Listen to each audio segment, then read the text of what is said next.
Você já sentiu aquele gosto amargo na boca e aquele peso no peito, quando alguém te fez um mal tão profundo que a única coisa que você consegue pensar é em devolver na mesma moeda? Agora imagina ter o poder absoluto para fazer isso. Imagina ser um rei. Eu tinha 14 anos quando meu pai foi traído por seu sócio de 20 anos. Não foi uma traição qualquer, sabe? Foi daquelas calculadas, frias, e o tipo de traição que só funciona porque a pessoa conhecia cada fraqueza dele. Cada senha. Cada documento. Cada segredo. Lembro até hoje de ver meu pai sentado na mesa da cozinha às 3 da manhã, com papéis espalhados por todo lado, tentando entender como alguém que ele chamava de irmão tinha conseguido destruir tudo que ele construiu em uma vida inteira. E eu lembro do silêncio.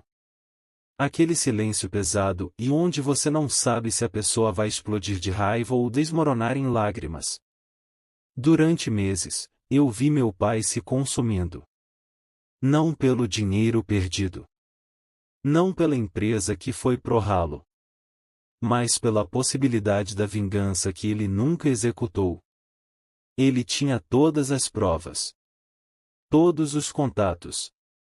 Todo o poder necessário para destruir aquele homem da mesma forma que foi destruído. Mas ele escolheu não fazer nada.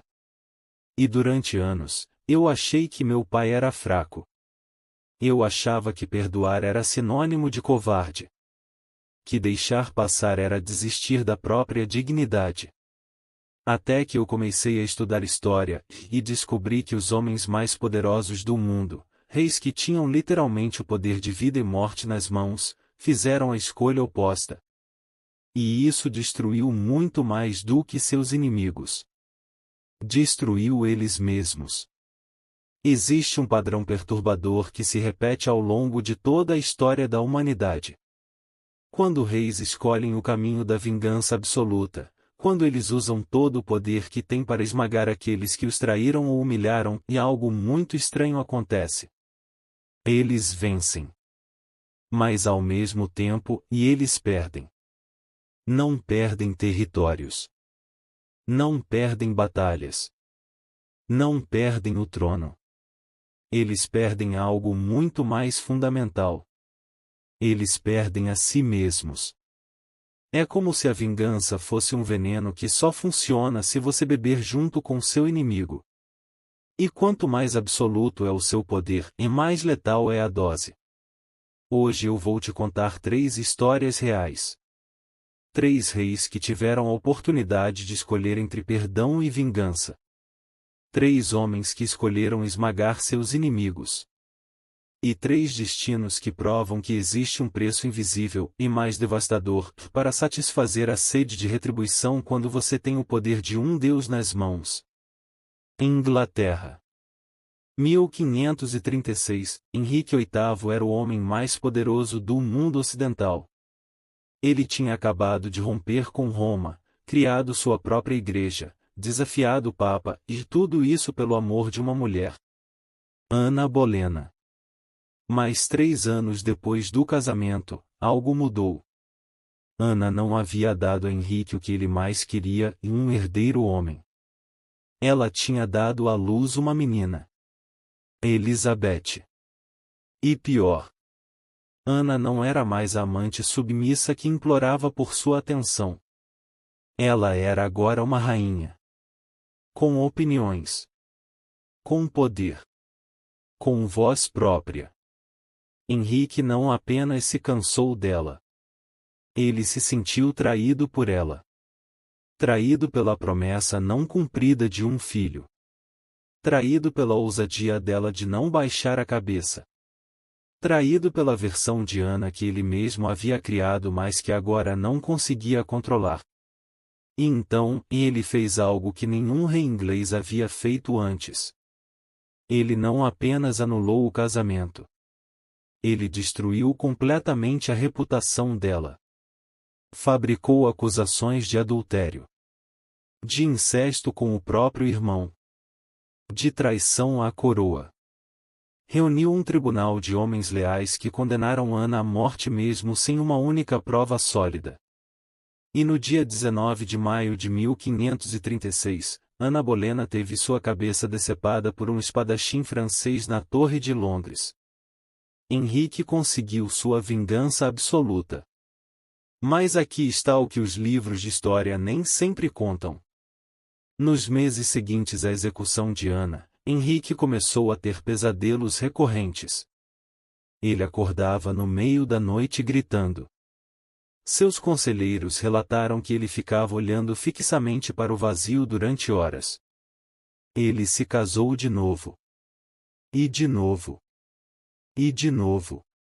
6 esposas no total. Mas nenhuma delas conseguiu preencher o vazio que a morte de Ana deixou.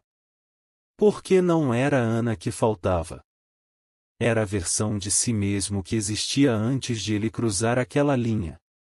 Antes de ele descobrir que era capaz de matar a mãe de sua própria filha por orgulho ferido. Henrique VIII passou os últimos anos de sua vida obeso, doente, paranoico, isolado. Seus historiadores da corte descrevem um homem atormentado. Cruel com todos ao redor. Incapaz de confiar em qualquer pessoa. Ele tinha provado para si mesmo e para o mundo que tinha poder absoluto sobre vida e morte. E isso transformou em um monstro de sua própria criação. Agora pensa comigo por um segundo. Henrique não destruiu Ana apenas no mundo físico. Ele precisava destruir a memória dela.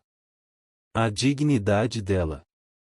Ele precisava que todo mundo acreditasse que ela era culpada, porque se ela fosse inocente, então ele era o monstro. E reis não podem ser monstros. Reis são justos.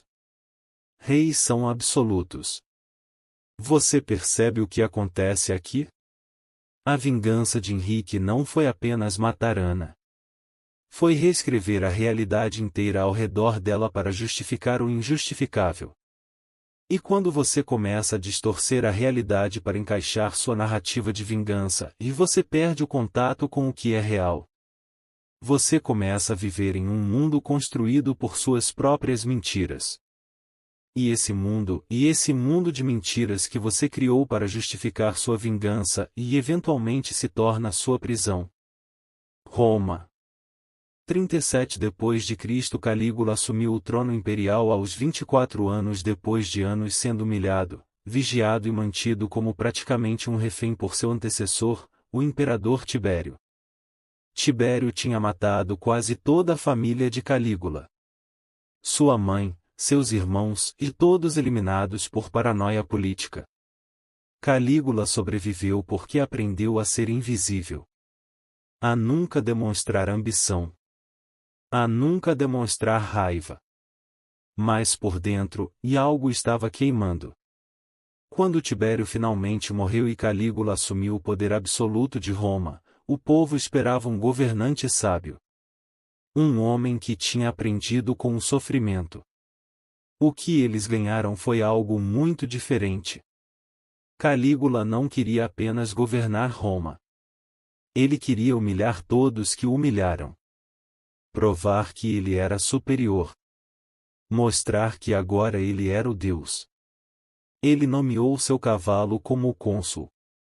Não por loucura, e mais para humilhar o Senado, mostrando que um animal tinha mais valor que os senadores que serviram Tibério. Ele forçou homens nobres a se prostrarem diante dele. A chamá-lo de Deus vivo. Construiu uma ponte de barcos sobre o mar apenas para cavalgar sobre as águas e provar que era mais poderoso que Netuno. Cada ato de crueldade. Cada demonstração bizarra de poder. Cada execução arbitrária era vingança. Vingança contra um sistema que permitiu que ele fosse torturado. Vingança contra uma elite que ficou em silêncio enquanto sua família era massacrada. Mas aqui está o problema com vingança absoluta, e ela nunca satisfaz. Calígula ficou cada vez mais paranoico. Cada vez mais cruel. Cada vez mais desconectado da realidade. até que seus próprios guardas pessoais, os homens que deveriam protegê-lo com suas vidas, o esfaquearam até a morte nos corredores do seu próprio palácio. 4 anos depois de assumir o poder. 4 anos. De garoto humilhado a Deus imperador a cadáver mutilado em menos tempo do que leva para se formar na faculdade. E aqui está o que é absolutamente devastador sobre a história de Calígula, e ele tinha todas as razões do mundo para estar furioso. O que fizeram com ele, com sua família, foi genuinamente monstruoso. A raiva dele era legítima. A dor dele era real. Mas a vingança transformou uma vítima em um tirano. Ela pegou alguém que tinha sofrido injustiça e transformou ele na própria encarnação da injustiça. Calígula se tornou aquilo que ele mais odiava. E a tragédia nisso não é só que ele morreu jovem. É que ele morreu sem nunca ter experimentado um único dia de paz interior desde que assumiu o poder. Porque vingança não traz paz. Vingança traz um alívio momentâneo seguido de um vazio ainda maior.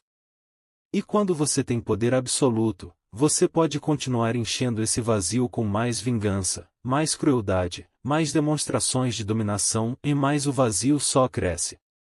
Até que não sobre mais nada além do vazio. Pérsia.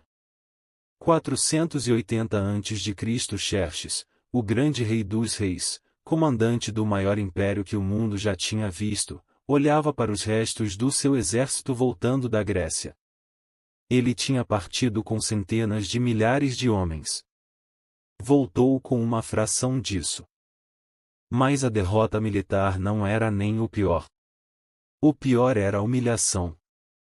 Os gregos, aqueles povos inferiores que deveriam ter se ajoelhado diante do poder persa, tinham zombado dele.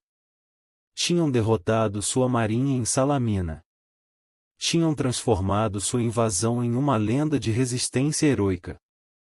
Xerxes não era apenas um rei. Ele era considerado uma divindade viva. E divindades não perdem. Divindades não são humilhadas. Então o que acontece quando uma divindade é humilhada? Ela precisa provar que ainda é divina. Xerxes voltou para a Pérsia obcecado com a ideia de retornar à Grécia e aniquilar completamente aquele povo. Não conquistar. Aniquilar. Apagar da existência. Mas seus conselheiros sabiam que outra invasão seria suicídio político e militar. Então eles começaram a aconselhá-lo contra isso. E Xerxes não aceitava conselhos que contrariassem sua vontade. Ele começou a executar conselheiros. A afastar qualquer pessoa que ousasse sugerir moderação. Cercou-se apenas de bajuladores que concordavam com tudo que ele dizia. E então algo interessante aconteceu. Sem ninguém para contrabalançar suas piores tendências, Xerxes começou a ver traição em todo lugar. O general que voltou derrotado? Traidor. O conselheiro que sugeriu paz? Conspirador. A esposa que questionou uma decisão? Potencial ameaça. Ele passou os últimos anos do seu reinado não reconquistando a Grécia, mas destruindo sua própria corte em uma paranoia crescente. Até que em 465 a.C., foi assassinado por Artabano, o comandante da sua própria guarda imperial, em uma conspiração que envolveu pessoas próximas a ele. Xerxes começou como o rei mais poderoso do mundo. Terminou apunhalado até a morte no seu próprio palácio por aqueles em quem confiava. E sabe o que é mais trágico? A Grécia nem estava mais pensando nele. Atenas tinha se reconstruído. Esparta tinha voltado para sua rotina. A guerra tinha acabado para eles. Mas para Xerxes, a guerra nunca acabou. Porque a guerra não era mais contra a Grécia. Era contra sua própria incapacidade de aceitar que ele, o rei dos reis, era falível. A vingança que ele buscava não era contra os gregos. Era contra a própria realidade que ousou mostrar que ele tinha limites. E agora me deixa conectar essas três histórias com algo fundamental. Você percebe o padrão aqui?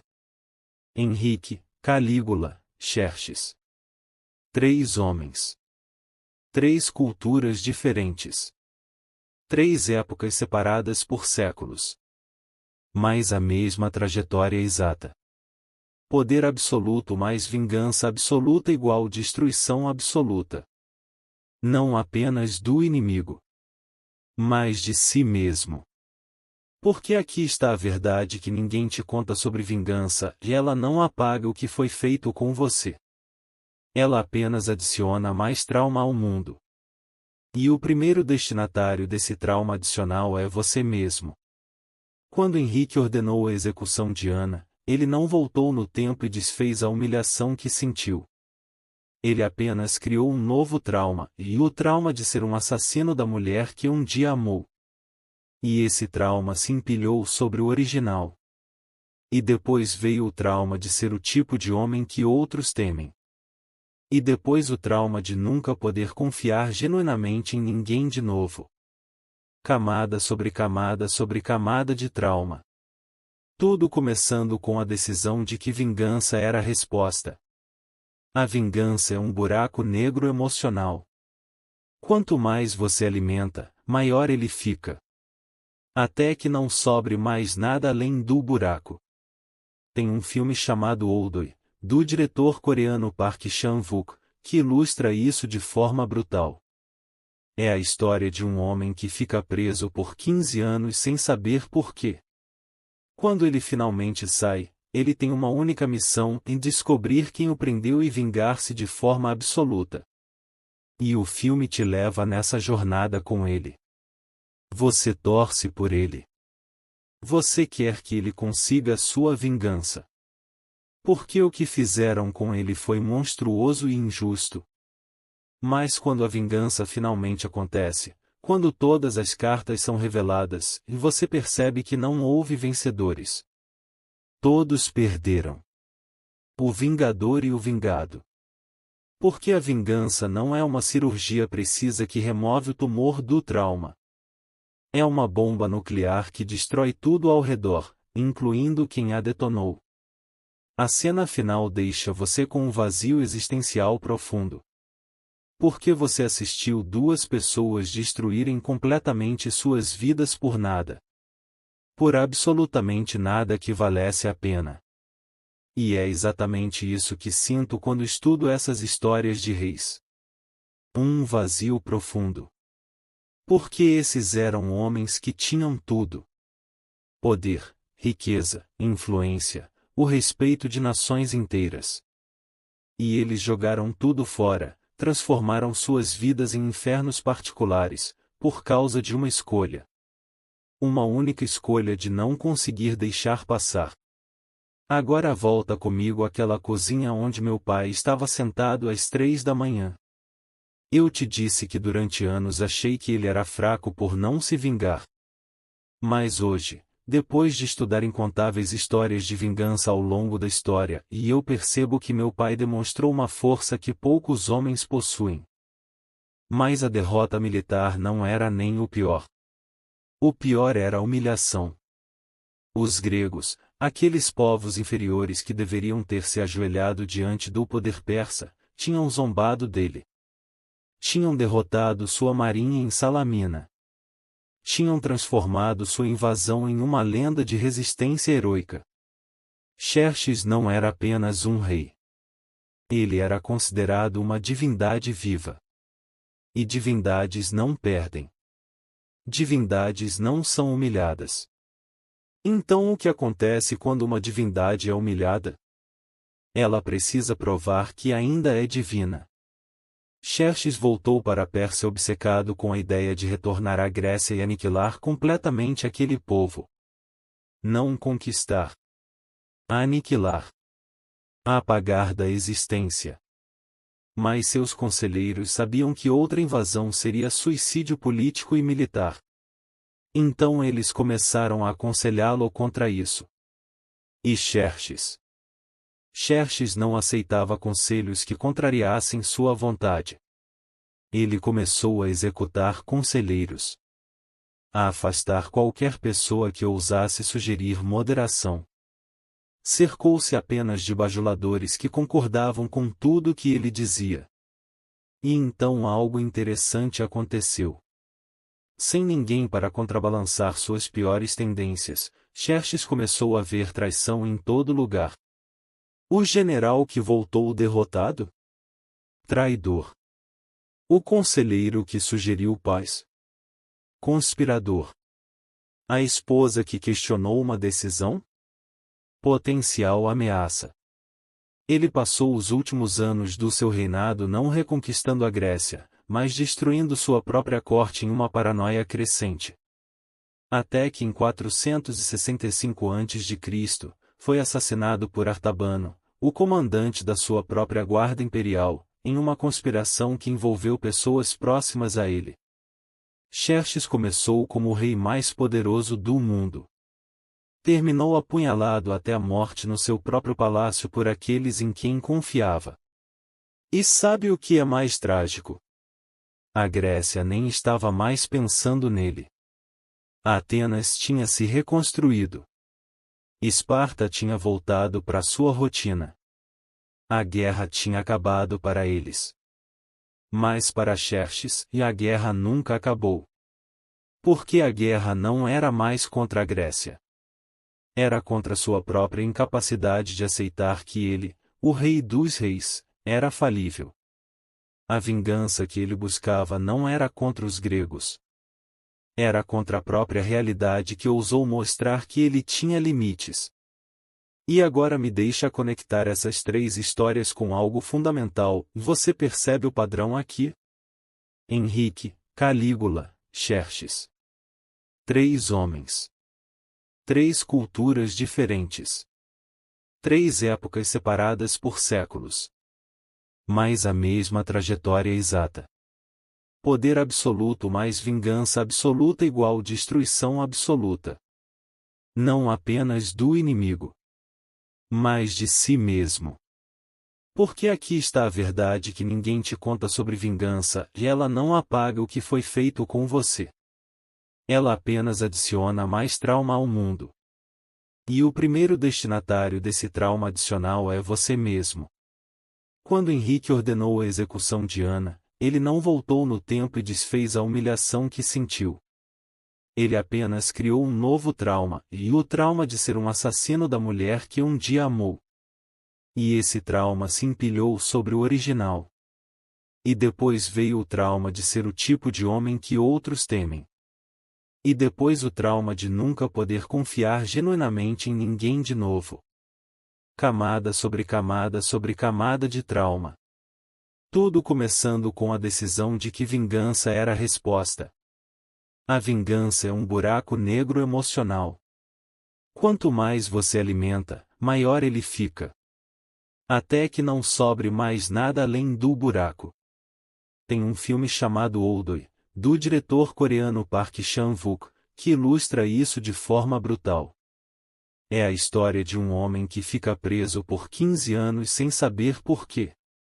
Quando ele finalmente sai, ele tem uma única missão em descobrir quem o prendeu e vingar-se de forma absoluta. E o filme te leva nessa jornada com ele. Você torce por ele. Você quer que ele consiga sua vingança. Porque o que fizeram com ele foi monstruoso e injusto. Mas quando a vingança finalmente acontece, quando todas as cartas são reveladas, e você percebe que não houve vencedores. Todos perderam. O vingador e o vingado. Porque a vingança não é uma cirurgia precisa que remove o tumor do trauma. É uma bomba nuclear que destrói tudo ao redor, incluindo quem a detonou. A cena final deixa você com um vazio existencial profundo. Porque você assistiu 2 pessoas destruírem completamente suas vidas por nada. Por absolutamente nada que valesse a pena. E é exatamente isso que sinto quando estudo essas histórias de reis. Um vazio profundo. Porque esses eram homens que tinham tudo: poder, riqueza, influência, o respeito de nações inteiras. E eles jogaram tudo fora, transformaram suas vidas em infernos particulares, por causa de uma escolha. Uma única escolha de não conseguir deixar passar. Agora volta comigo àquela cozinha onde meu pai estava sentado às 3 da manhã. Eu te disse que durante anos achei que ele era fraco por não se vingar. Mas hoje, depois de estudar incontáveis histórias de vingança ao longo da história, eu percebo que meu pai demonstrou uma força que poucos homens possuem.